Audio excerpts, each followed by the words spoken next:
Hello, everybody, and welcome back, or welcome to another stream with yours truly, Myggs, also known as TIRDY Krokilla, and we're going to show you some cool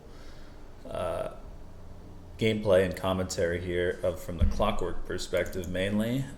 This is mainly going to be a lot for myself to improve sort of the gameplay that I've been doing, because I've been spamming a lot of Clockwerk, but hopefully informative to all of you all in the RST Discord and to the broader Dota 2 community on playing Clockwerk and having someone that's just talking about the game. I listen to a lot of I watch a lot of gameplay from like Dota 2 Pro Tracker, and they'll have the games and showing like the player perspective, what they're doing, but they don't exactly talk. And I think I want to bring some of that, a little bit of that RST community into some of these games that I stream on Twitch. And so here we are. This game is weird for sure. I think it's Clockwerk. I'm always ready to fight, but not fight this bad. I realized pretty quickly that this is going to be a pretty shitty fight for me. And I'm here for the turnaround. I hit with a melee attack. Honestly, I do think that this was a bit of a grief. And this is the other like fuck up that I had. I had a fairy fire here that I could have used along with eating a tango. I think that could have saved my life. Again, that's some Herald gameplay, and that's just what we live for. Again, as you can see, our team is not up to the best start, which is like, I was already like kind of choking up just a little bit, thinking like, man, this is how our game's going, but shit, that's the way it goes sometimes, and honestly, this is my first gameplay in a while playing Clock 5. I'm normally playing Clock 4, and you'll see me on Twitch play a lot of Clock 4. And I'm called TI Ready Crow Killer. I just spend most of my time trying to kill crows and take names. But in this lane's a little different. And so you'll see I'll kind of struggle in this lane a lot, and this is where, honestly, if any of you have any better feedback or commentary of what I could have done in this lane, I'd appreciate it, of course. But right now I'm just thinking about, okay, if I can hit them with some cogs, do some auto attack damage. Honestly, I was surprised how much damage these freaking cogs can do. I see a crow, I kill a crow. That's just how it goes. Keep your crows away from the crow killer, because I'm a murderer. But yeah, in this lane, I'm thinking like, okay, after level 2, I'm kind of done for. Or like, if they hit 2 before I do, it's going to be rough. This Axe has been spamming his dot like crazy. There is a moment here where I could have gone for a pull, and again, that's on me. I blocked the hard camp, so I can only do the small camp pull. But I'm also a little worried about leaving SF by himself, because I see his mana pool, and again, I don't play SF too much. I don't know if that's good mana or not, like if he can get 3 raises and get a kill. But I guess my thoughts were like, I want to stay here and make sure that he can, like if I need to disengage, I will disengage. Sure enough, I find a ward, which I honestly, that was pretty fruitful timing. And so, at least in my mind, I'm hoping that I pulled at the 15, at least like did it like a half pull maybe. I think I was also trying to secure the range creep for SF here. I kind of missed, and I did take a lot of harass damage, but hey, we're trying to do our best to whittle down the Axe, keep him off of our SF. But we're also running out of mana, and we're running out of HP. And I think this is where sometimes I struggle as Clockwerk, is when this stuff happens. Because like, I can't really frontline anymore. I can't disengage because I don't have cogs, or like I don't have enough for cogs and NQ. And it looks like we're getting shoved in. But I mean, we're in a good spot with us being under tower. We know that the next. This is that to me that was bull. I feel like that range creep at least should have pulled, but alas, it didn't. That's what I was trying to hope to get the partial pull and just deny a range creep. It didn't happen. maybe need a little more practice in the off lane, or sorry, in the safe lane as a F5 support to do that. But I at least thought about it, so I'm proud of myself for that. And in the meantime, I'm trying to do my best to get like another kind of half pull started. Again, I don't know what that was, but I guess the range creep was still there, so it semi-aggroed back. And alas, you know, I see this is what, like, okay, this is all me. I'm not gonna lie, I grieve for crows. I mean, they call me Krokilla for a reason. Like, you see me near the crows, like I'm on that. Like, I think I baited my SF a little too hard. I wasn't expecting him to really engage with me. And I think this is, I'm not gonna lie, what kind of puts our lane to shit. And you'll see, if he, I don't know if he all chats, but he definitely ally chat being like trash clock or something. I don't remember exactly what he said, but needless to say, he definitely was blaming me. And, you know, I'll take it, you know. You can't be a Dota player if you can't at least take people's, you know, bullshit remarks. I forget if we get the kill here. We do get the kill, but I think they get the kill on Wind Ranger. And the thing is that at this point, SF does not have a TP because he literally just TP'd in. And so now, I guess I'm the laner in this lane, but I don't have health, I don't have mana. It's not looking good in the early game. Again, this is one of those things where, I don't know, I was greeting for boots, I was greeting for tranquils. I probably could have bought some tangos and clarities, but seeing as though SF's not even here, it's a tough one. I think, or maybe even like, I think a salve would have been better, to be honest. Just salve back up, get some HP. But I think I literally just kind of threw in the towel and I was like, I'm too low health, I'm too low mana. I literally just feed a kill and die, which maybe that would have been the play, you know, who knows. But all we know is SF is not happy with the lane and he is now jungling. And so you'll find in this game that I'll actually, I believe, hit level 6 before he does. Because I'll actually be at least absorbing lane experience, even though I don't get many last sets because I'm just staying in the fog of war. But that's the way it goes sometimes, you know. It's just to, you know, find where your power spikes are and then just try and capitalize off that. This year I do TP in because I see the SS getting invaded, so I want to make sure I put that to a close here.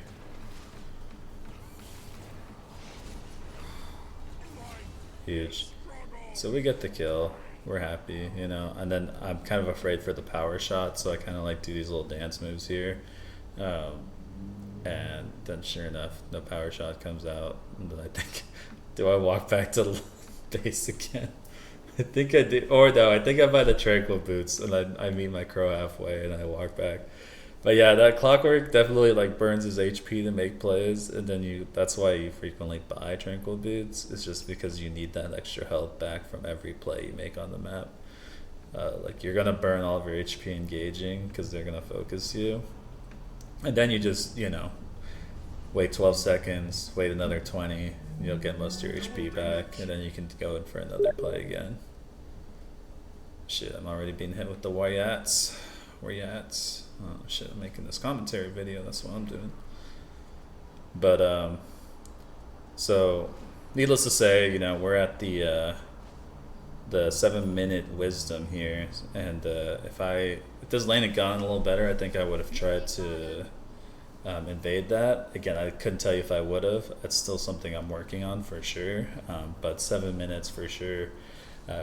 Being able to contest those with your team, and especially if you're the stronger team, then that just will put you at like a win more type scenario. And if not, and the enemy team is sleeping, then that'll at least be another step to kind of get you back in the game and stay a little bit more even. Having level 3 battery assault is kind of like another, like, I know I do pretty good damage if I can get them like isolated. So I'm looking for them to step up where they shouldn't. I really thought this Cogs was going to land. It did not, and it's unfortunate because now, you know, we're a little bit on the back foot. I don't have Rocket Flare either because I opted to. Sometimes having the extra point and cogs can make it so they it does a little more damage, does a little more mana burn, but also it'll make the cogs last a little longer, and it'll also give you just a little bit. It gives, and because they last longer, it gives you about a second more of time to like kind of chuck the cogs. So sometimes you can just hit the cogs and throw it at somebody by just like right clicking them, and then they kind of get tossed. And I'm looking for something I can do on the map. I'm level 5. I know I can get kills if I just walk up to somebody from like the Fog of War and kill him. In this case, the Abba was just sleeping, and it was really good because this was the first kill that kind of like it felt like we finally got something out of the game so far, because it's been kind of suffering. Again, we got stack timers. We're not going to hit those 9-minute lotuses. And I think we're just going back here to get some shit. This is a bit of a thing. I'm so awkward playing in the safe lane. It's like I kind of lose a lot of my bearings. I think in this case, I saw that SF's kind of getting pushed out, and I see a tower full of like lane creeps that are coming in. And I don't have a TP scroll, so I think what I was thinking here is if I can get that lane experience, I can hit 6, and then from there I can start doing hook shot plays. And so that's like, as a Clockwerk, even though I am pretty sacrificial a lot of the time, like I'll give my 3 like as much solo experience as possible. I do, like once my 3 hits 6, I will try and absorb as much experience as possible so I can hit 6. And then I think we get a... No, I think he's a little... Yeah, I had the phaser boots, that's what it was. I know that if I cogged him in, I think we would have gotten the kill, but that's okay. And then now I'm kind of at a power spike. We got the hook shot, and so now we just want to make plays somewhere on the map. And figuring out where that's going to be is the next question. Like, Axe is kind of tough, and he's not showing. I see a Necrophos who looks like he really wants to do something here. And he's way up on his own high ground. So I see this. I see he's slowed. I feel like he's not going to sidestep and do some weird shit. So I see it as a pretty good hook angle. It's tough because sometimes, those people like that know a Clockwerk's coming, they'll like kind of do a backstep and kind of try and bait out the hook. And so sometimes you want to wait for like either a slow or like a stun from enemy hero. Or, sometimes you just need the Hail Mary. You just need the, close eyes and pray. And sometimes those work just as well. But our team's pretty good at taking towers here. So, he's going to hit, our DK is going to hit tower. I was hoping to get a Cogs play here. I saw that Clinks was right next to me, so I knew we could do something. But, didn't end up happening. Meanwhile, the cart's going to keep doing his thing. I'm going to have a melee creep that's continually harassing me and kind of send these illusions out to try and scout and or maybe bait spells out.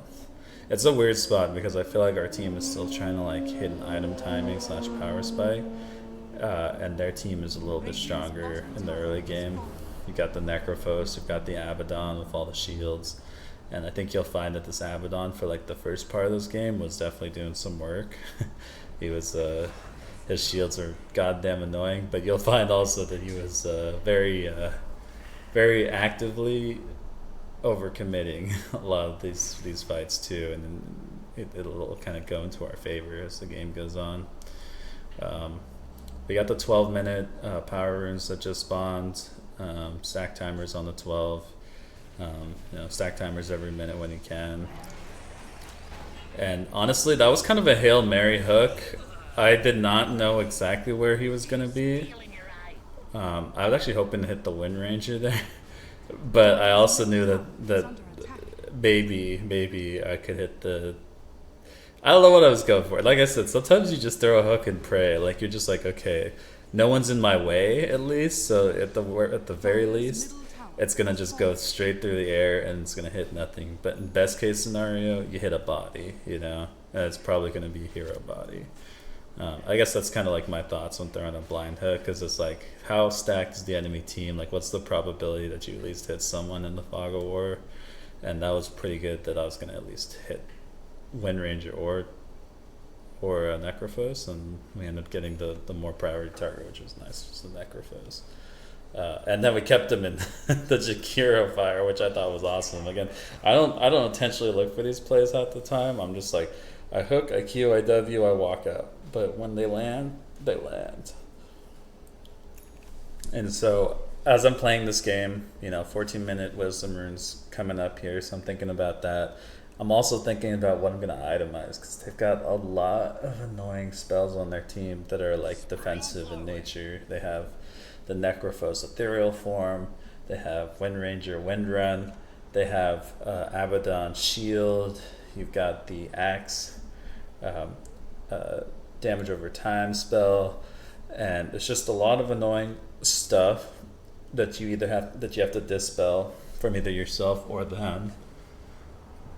And so I think about, well, what's the best item in that scenario? Unfortunately, Ags is a great item, but not the best. That's the item I want to be building every game. But no, I queue up a Yule Scepter, because in this scenario, movement speed, mana regen, and a dispel is really huge in a lot of these fights.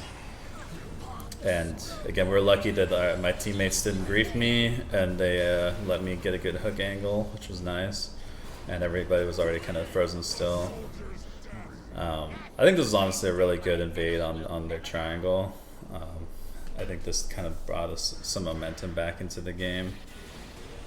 And I got a few kills. This is the kind of stuff I look for in my games. Is trying to get these kill.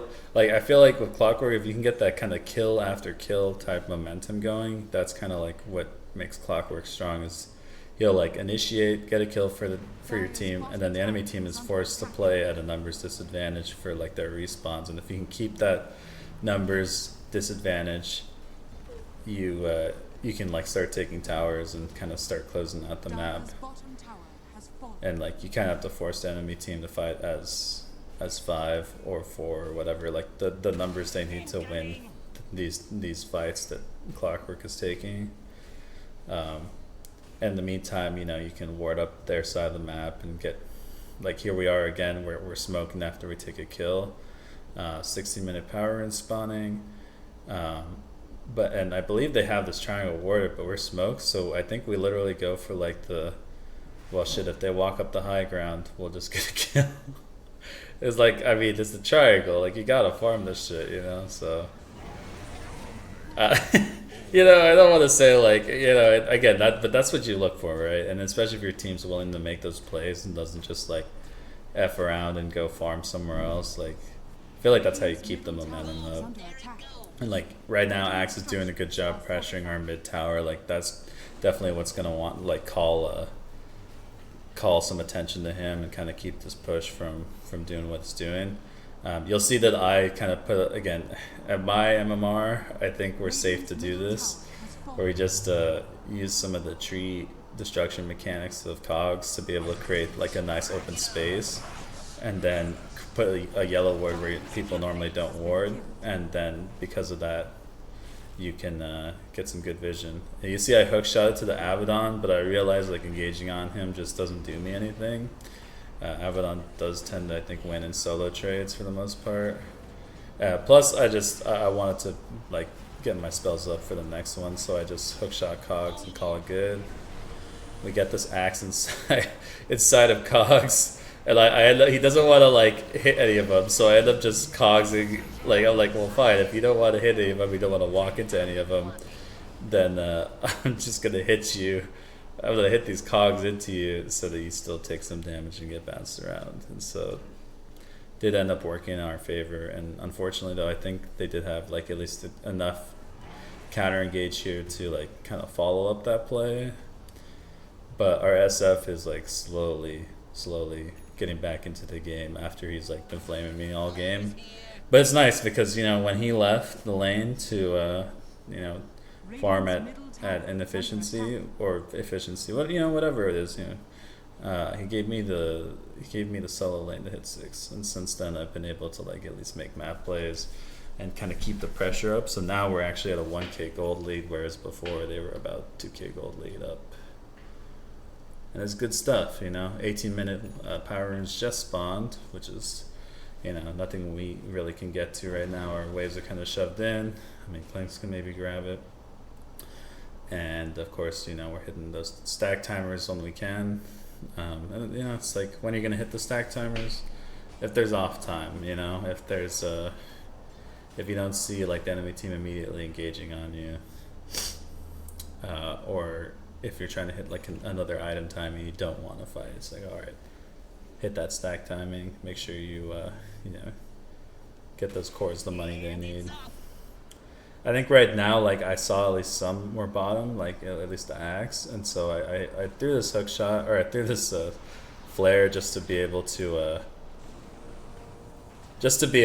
scout them out. Honestly, engaging on the Abaddon's probably not the smartest idea, because again, it's Abaddon, like, this is exactly what he wants.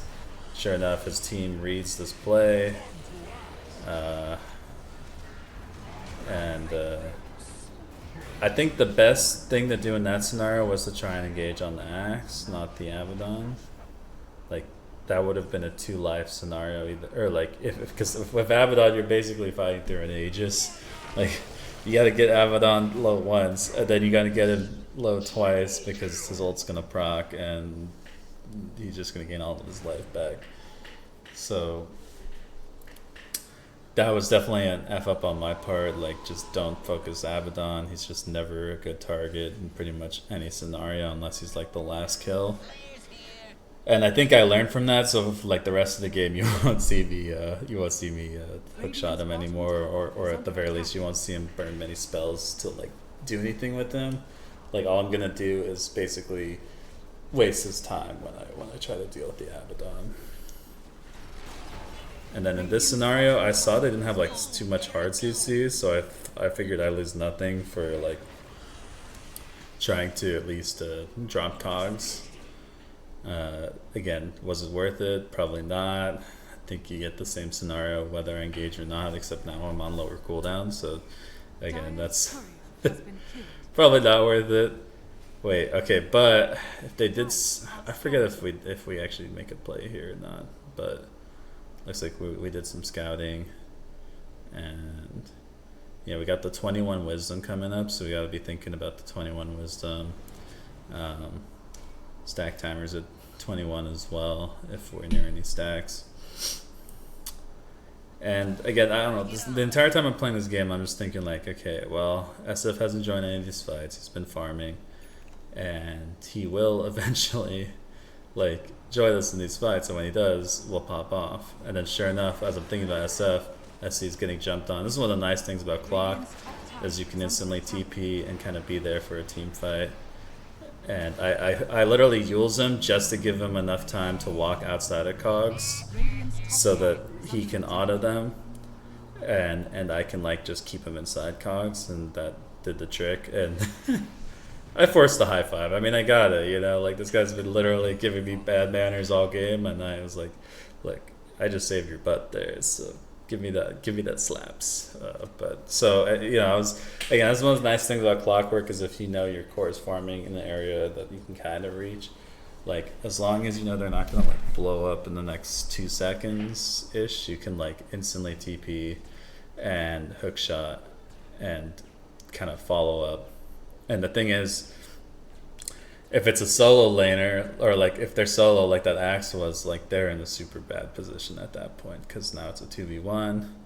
Clockwerk will keep you trapped, and the ranged person will just be able to just wail on you with auto attacks. And so, good scenario for Clockwerk if you're on the lookout. And I will say I'm glad that I was on the lookout. Also, it looks like the 22 power rune spawned 20 seconds ago, and so we grabbed that.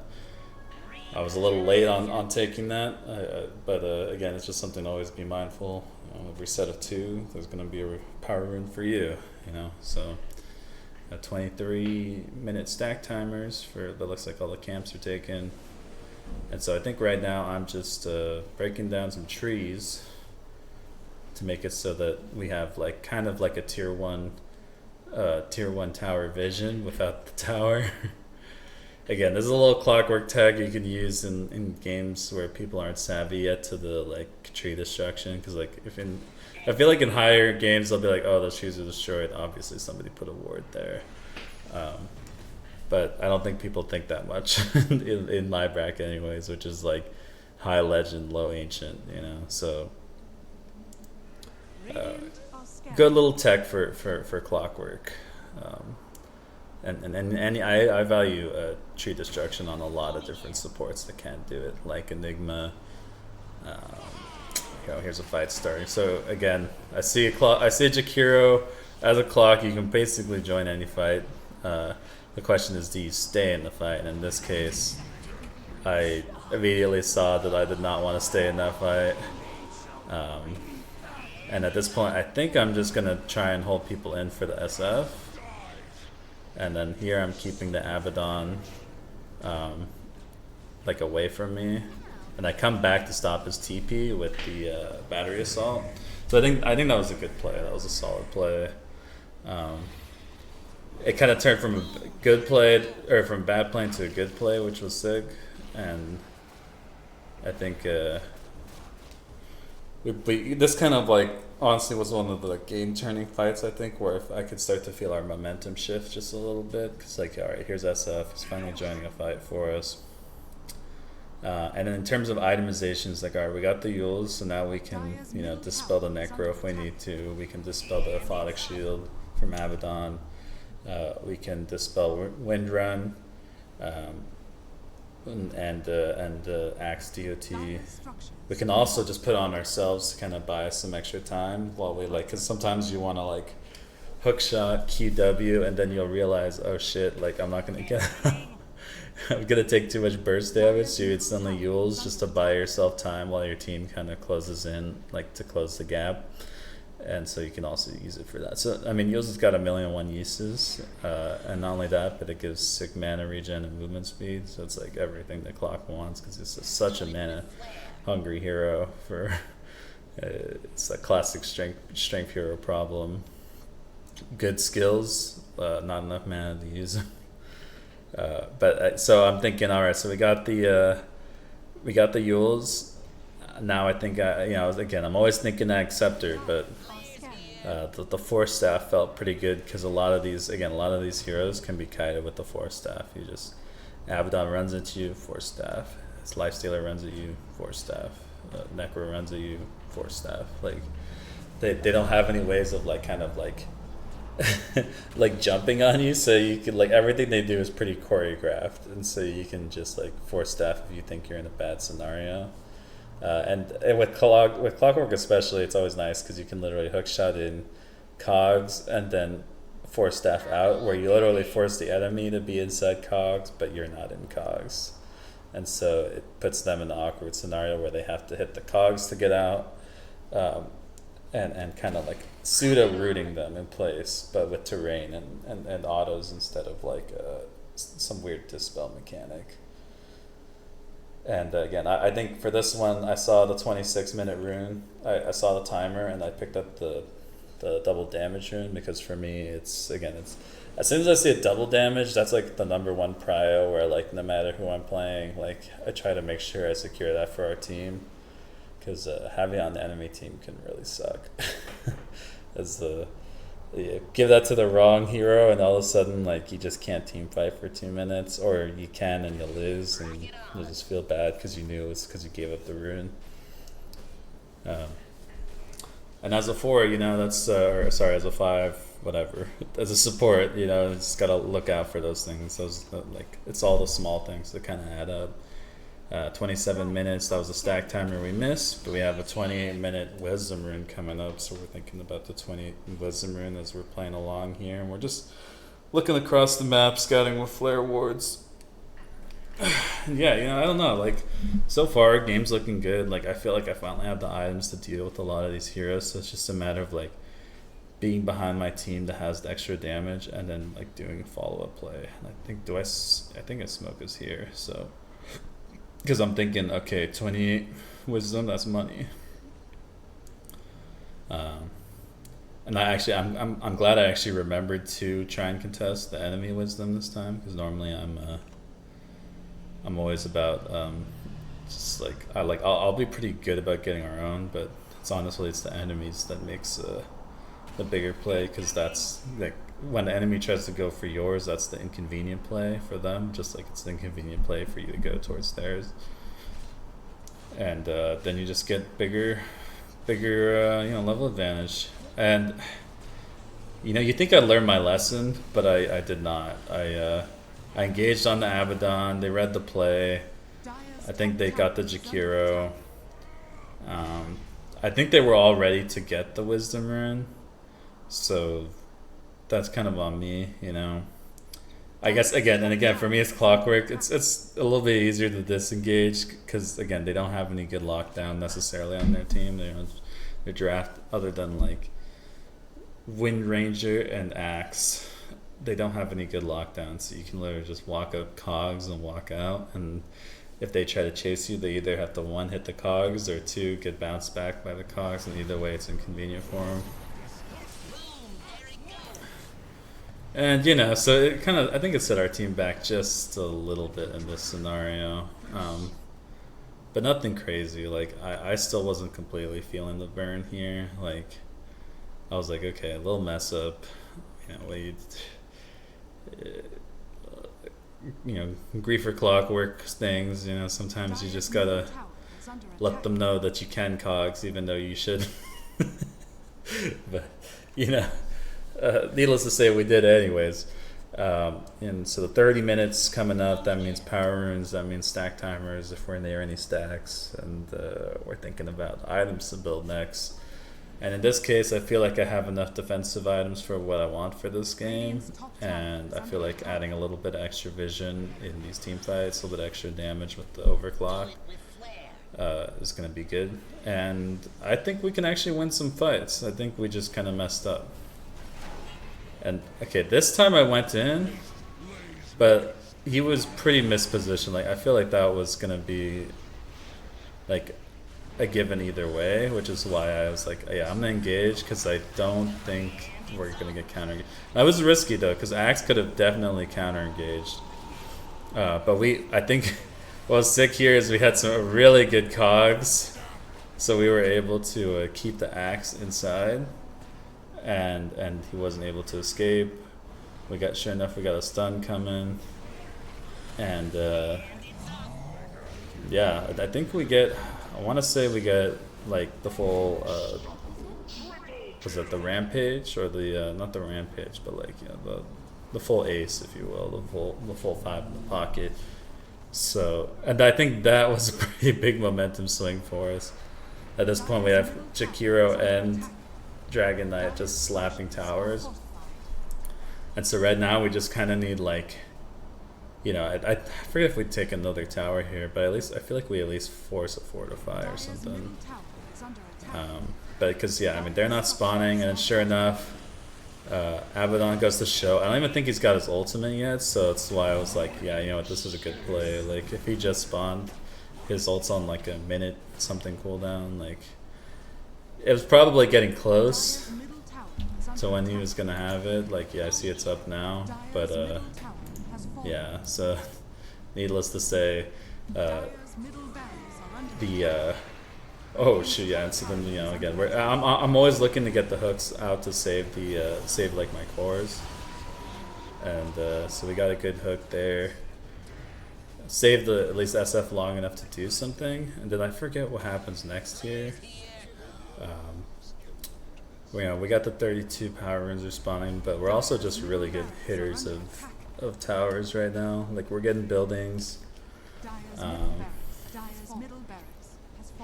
and I think there might even be some more shenanigans here. I want to say that we do end up backing up though. Like for me, I'm just looking to make sure that if any play happens, that I can either hook shot in or walk up and like cog zone. Like here, I'm seeing maybe this is a good hook shot angle. It's kind of tough though. If we move just like a slight bit, forward, I swear that lands. But either way, it's the intimidation hook and it's the thought that counts. And so we're basically keeping them staggered, and we're kind of using this to kind of get more towers and extend our lead. I think, yeah, at this point we're pretty strong. Like, we got the DK who's got the Blink BKB Orchid. Like, that's a really powerful combo. Like, he's just really hard to kill. Jakiro's obviously our big AoE team fight damage. And Clink's actually is doing really well for himself. He's got the Deso, Daedalus, and the Orchid, so he's been busy farming. And our SF's got, you know, Mask of Madness, Daedalus, Hurricane Pike, BKB. Like, we're all looking pretty good. We got a 9k lead now out of just those few fights, and I think it was just because, again, enemy team was very staggered, and also we're starting to hit some good timings here. And so it's like, as long as we don't completely throw, like, we take this game away. And I just want to say, yeah, DK DK is a solid tank, you know, solid tank mid laner. Like, he does damage, he does tower damage, he's tanky. Like, I can't hate on our draft. It's definitely looking good. I was a little nervous at first with the Clinks off lane, but then I realized, like, okay, our DK is doing a good job, you know, kind of either following up or starting fights. And it makes it really nice for me as a Clockwerk.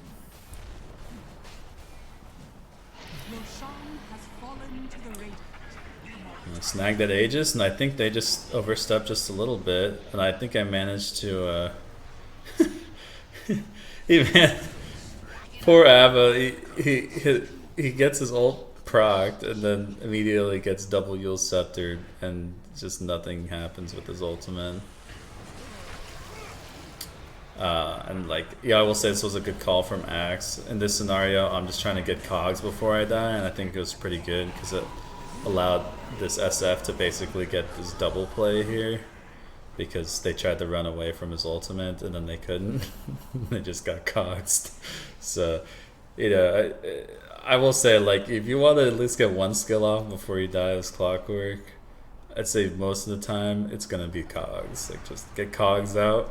It's probably one of the most annoying battlefield effects to deal with as the enemy team. Like, you don't want to walk into them. You don't want to spend time A-clicking them, like, in the middle of a team fight. So really, they're just like, you know, a section of denial on the map that you can't really walk in.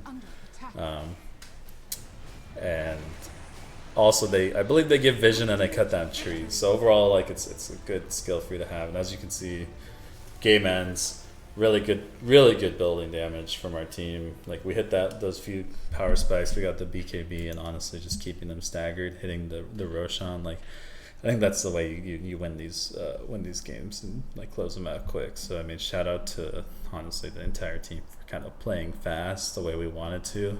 I was a little worried about Lifestealer actually popping off, or like late game Necrophos. Like, there, you know, there's definitely a few factors where I'm like, I don't know how late we can take this, but it didn't matter because, again, we hit towers, put them on timers long enough to hit those towers, and where they can't do anything, and just end it quick. So, but shoot, yeah, that was a little Krokilla Clockwerk commentary from your boy Myggs at Ready Set Throw. And if you guys like this commentary content, you know, please subscribe, like, leave a comment. You know, yeah, I'm always willing and able to take feedback too. I'm just a learning Clockwerk player.